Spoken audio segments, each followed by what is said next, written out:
What's up everyone, welcome to my channel again. And today we're going to Honda showroom to take a look on the Honda City. So before we start today's video, click the subscribe button and also follow my Instagram page, follow my Facebook page. So here we are, this is the Honda City, and sorry the mask keep blinding my glass. So this is the Honda City, and let's have a look at the Honda City. Well, excuse for the sound quality because it is currently raining heavily outside. Look at the front. Well, the whole front is redesigned, and this is the grille. Of course, it is fake. This is the headlamp. It has a projector headlamp and a high beam, I guess. Same like the old one, but redesigned. And overall, the design it kind of resembles a Honda Accord. Looking at the side, well, the body line is exactly the same as the old one, except for some redesign. And about the rims, well, it is now running on 185 instead of older 175. I mean, this is a base model and it still runs on a 185, unlike the older one which loads back using a 175. And well, look at the rear view. It still uses the same drum brake. It's not a disc brake. Okay, now looking at the back of the the Honda City, and I like the design of the headlamp. It looks beautiful, and the separate rear reflector also fit nicely at the bumper.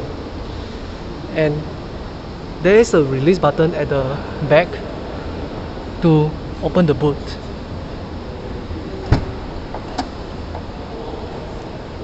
So the boot space is still big.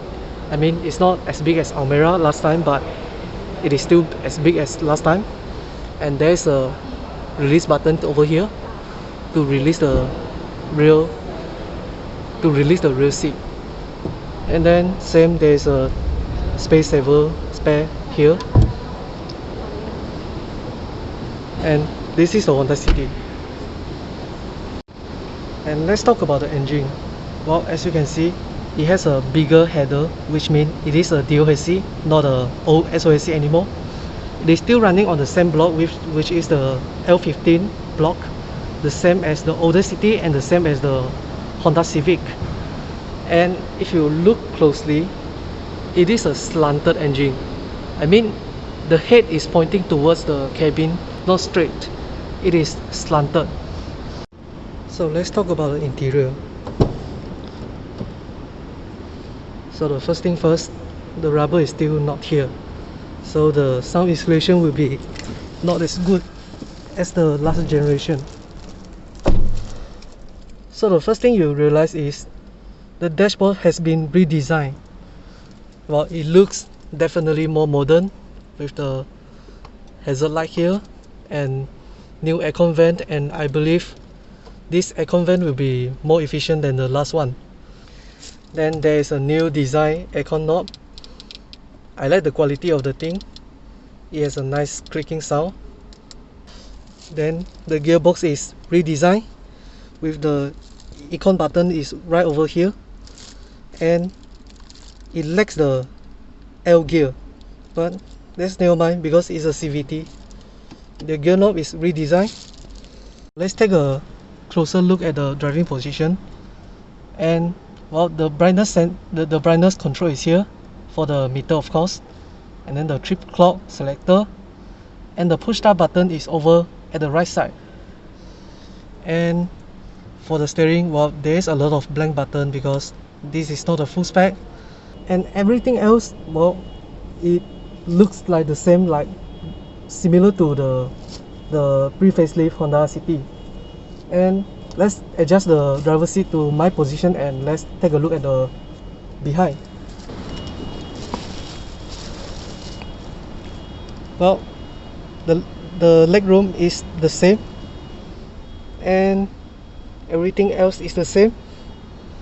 There's a aircon vent over here with control and a few sockets for you to charge your things.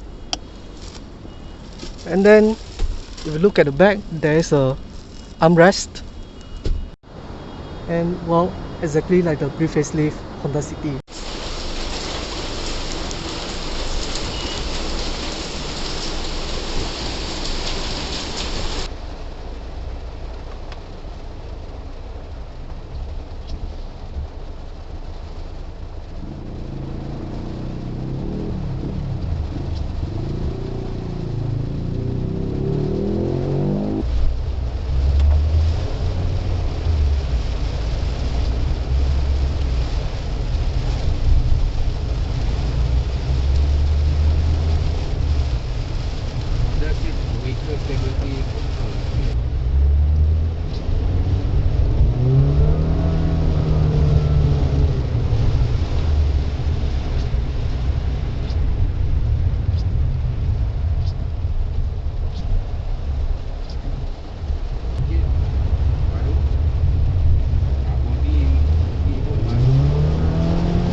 So now I'm back in my car and I just done test drive the Honda City. Well, I would say pretty much everything is the same, and except for one thing, which is the characteristic of the car. I mean, the engine is now using a DOSC engine. It really makes a lot of difference, like in terms of responsiveness. Like when I put my foot down, it really goes, and it felt more powerful. To be honest, it felt more powerful than the Persona. Although Persona, from paper, it has more horsepower and more Newton meter, but thanks to the CVT and the DOSC L50 engine, it really makes it felt powerful.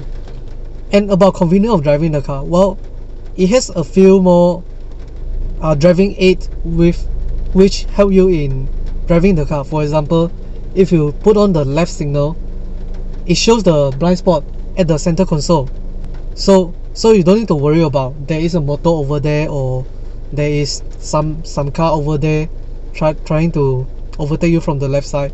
It is all visible right in front of the center console, so it is very good. And so overall, the test drive, I would say it is a very big improvement from the older Honda City, because it is much more responsive and it felt more power. And I guess that's it for today. I hope you find this video informative, and if you like the video, click the like button, share it to your friends, and subscribe to my channel, and I'll see you in the next video.